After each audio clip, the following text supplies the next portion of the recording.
Welcome to the second broadcast of Pirate News. I'm Aiden Rawson. And I'm Brooke Story. And here's your top stories.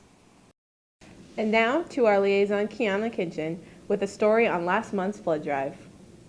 Before February vacation, we ended our school week with one of our many blood drives. Twice a year, Student Council works with the American Red Cross to bring in as many donations as possible. All of our blood drives are open to the public, as well as students who are eligible and staff. This year our goal was to receive 48 donations, which we succeeded despite a delay. We intend to continue increasing our donation goals and exceeding them. Thank you to all who took part in the blood drive. We hope to continue the great work.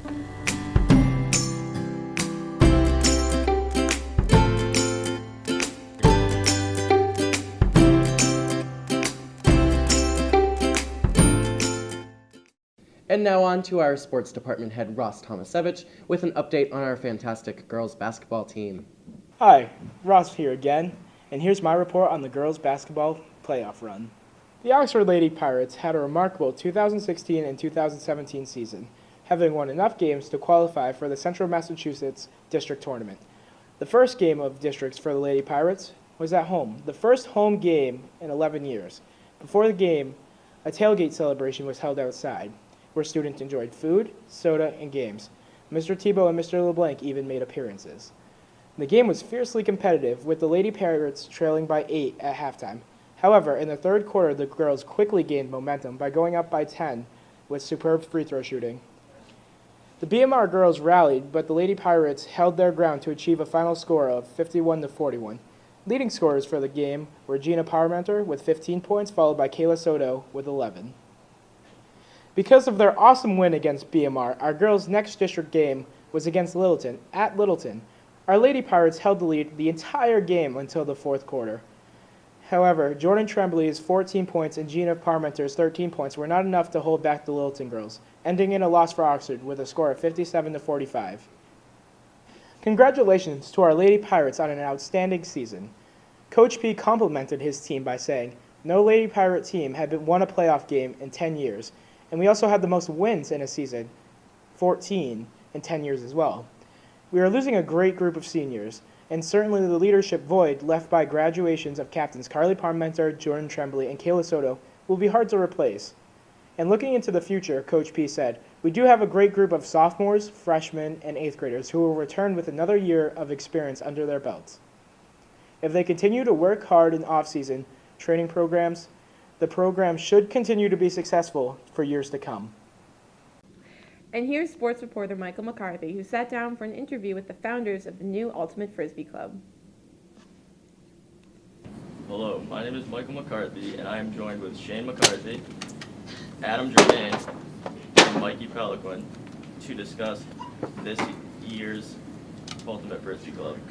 The first question is, what is the main focus of this club? Well, Mike, I'm glad you asked that question. And before I answer it, I just wanted to say thank you for having us here. You know, we're really taking this opportunity to get our name out there and get people interested in playing Ultimate. So the purpose behind our club, our main focus, is that we find that a lot of times in high school, people aren't involved enough. And they need that one more thing in life to really get them going. And we think that Frisbee could be that thing, and that if people started playing Ultimate, people would have more fun, and then people would be more excited to go to school every day and just live life to its fullest potential. All right, very nice. On to the next question. When and where will the Ultimate Frisbee Club be taking place? All right, well, as we've discussed, it'll be Mondays and Thursdays after school till, I don't know, about whenever we want to stop playing. About till the late bus comes, you know. Yeah, or after, if you have a ride. And on the football field, and yeah, so that's sweet. So I hear you guys have like some sort of custom disc idea, Frisbee. You care to explain that? I would love to explain that, Mike. We are planning to order custom discs that are the USAU certified championship level discs. I realize that to a lot of you don't understand what that means. It just means Primetime discs. They're the right disc, right? They're the quality, high For quality. district champs. Yeah, we're going to be district We're going champs. to districts. And they're just going to have a custom Oxford High School logo on them. We're not sure what we're going to go with yet. We're just making a design now. But if you're interested in buying them, they'll be $10, and anyone can purchase them, even if they're not in the club. All right, this is a question for Mikey.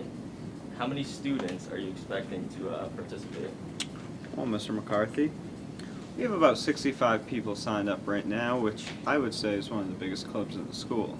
We don't expect everyone to make it every day. We expect most of them to show up, though. We'd expect about 50 to 55, maybe 45, pushing each day, which is enough to, get different teams for pickup games, and definitely enough people. So it's going to be a bit different. It's not going to be the same people every day.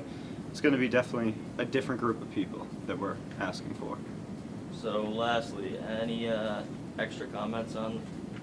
Well, along with us being a club, we're still going to make it to districts somehow. We haven't found any other teams to face yet, but I'm sure once we find them, we'll win and make it to districts and become state champs, and then we'll go on to nationals, and eventually we'll beat Europe. But before we do that, we are thinking about having an intramural can jam contest. Oh yeah. So if you're Big interested in tournament. that, Big tournament. find a buddy, get a team together, and hope to see you all out there. Well, that's the Ultimate Frisbee Club. Here to follow up on his interview with Ms. Castonguay is Mr. Tim Melanson with a report on Open Mic Night. Even though many acts cancel last minute, and this was the first event of its kind to be held at OHS, the Open Mic Night that took place March 1st was labeled a success. The room felt full, and there was a great atmosphere the whole time. The performances included students reading their poetry and musical acts, as well as impressions, with no judgments passed on the participants. Everyone in attendance looks forward to a possible monthly repeat of the Open Mic Night. My co-anchor, Aiden, sat down with Mary Poppins director Miss Looney for an interview. Here's the full story. So before we ask you some specific questions regarding the musical and your involvement, is there any background information about the story of Mary Poppins? Well, it's a story of a magical nanny who is helping a distressed family. It's a wonderful background about a banker in England, and she comes to save the family.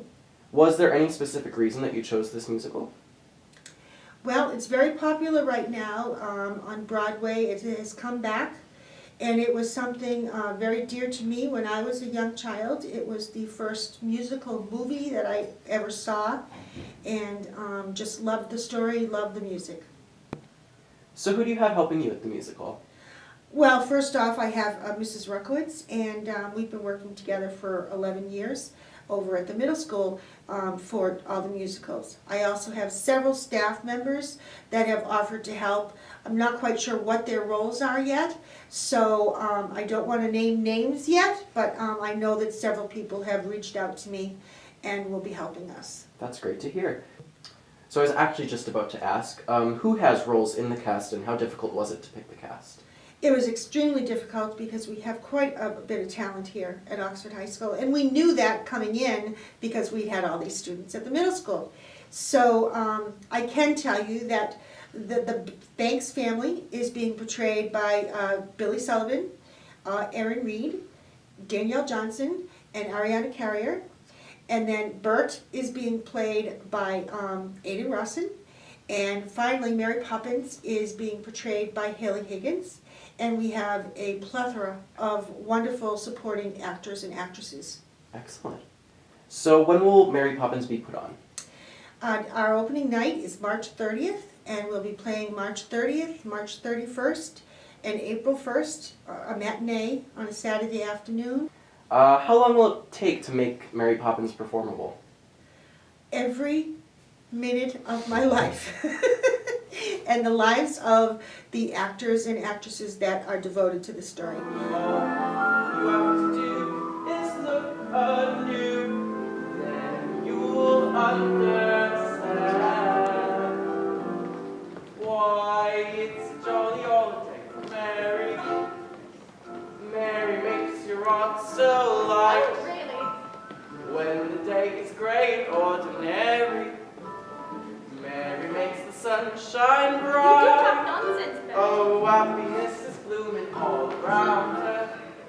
The daffodils are smiling at the door.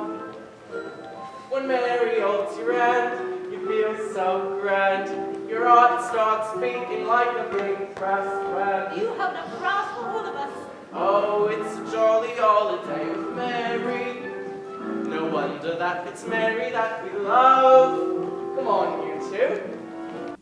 Our special events correspondent, Michael Warren, recently attended the Naval Junior ROTC unit's pass and review ceremony as well as their inspection. Along with Rachel Chumsey, who sat down for an interview with Master Chief Youngsman. Here are their stories. Our very own Oxford Naval Junior ROTC unit held their annual Area Managers Inspection and Pass-In Review ceremony on the evening of Monday, February 27th. Company Commanding Officer Tyler Preventure masterfully led and inspired the other cadets in a stunning performance of the Armed Regulation Team in the competition color guard.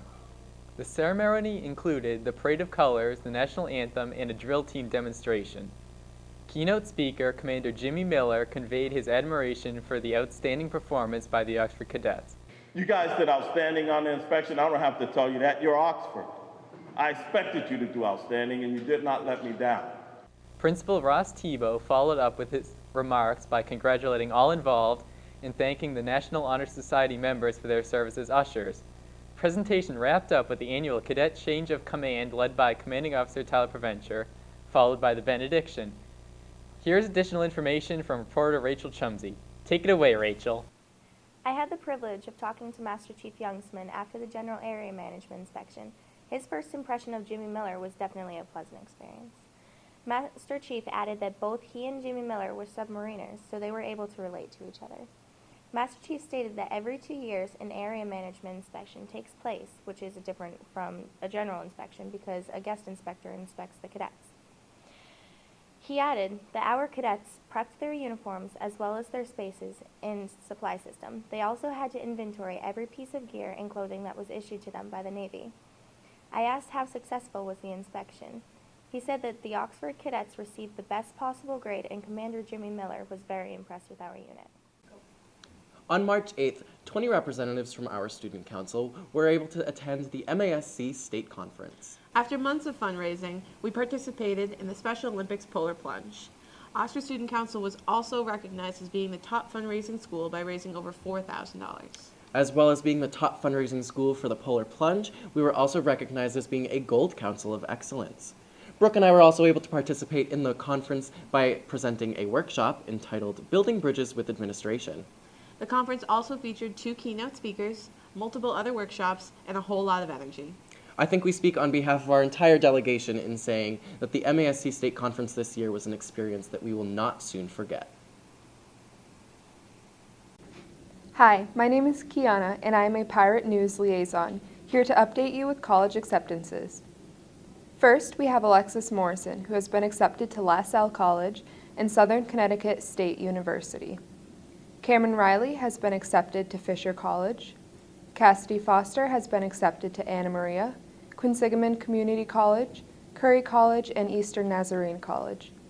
Caitlin Zindel has been accepted to Johnson & Wales, Norwich University, Southern New Hampshire University, New England College, and Unity College. Carly Parmenter has been accepted to Becker College, Revere College, and Anna Maria College. Casey Pappas has been accepted to the University of Rhode Island. And lastly, we have David Peliquin, who's been accepted to Wentworth Institute of Technology. Congratulations, students. We hope to come back to you soon with more college announcements. And on the next episode of Pirate News, The Best Buddies Prom will be taking place on April 7th at Grafton High School. Tickets are only $10 and they are on sale now. the NHS induction ceremony will take place April 12th at 6 p.m. All new members will be inducted and we will be honoring our senior members. The Student Council will be sponsoring a dodgeball tournament here at the high school. There will be more information released as the time comes. The NHS is also sponsoring the Penny Wars. As of right now, the seniors are in the lead. Who will win? We'll find out soon. That is it for this episode of Pirate News. We thank you very much for watching. I'm Aiden Rawson. And I'm Brooke Story. And we'll see you next time.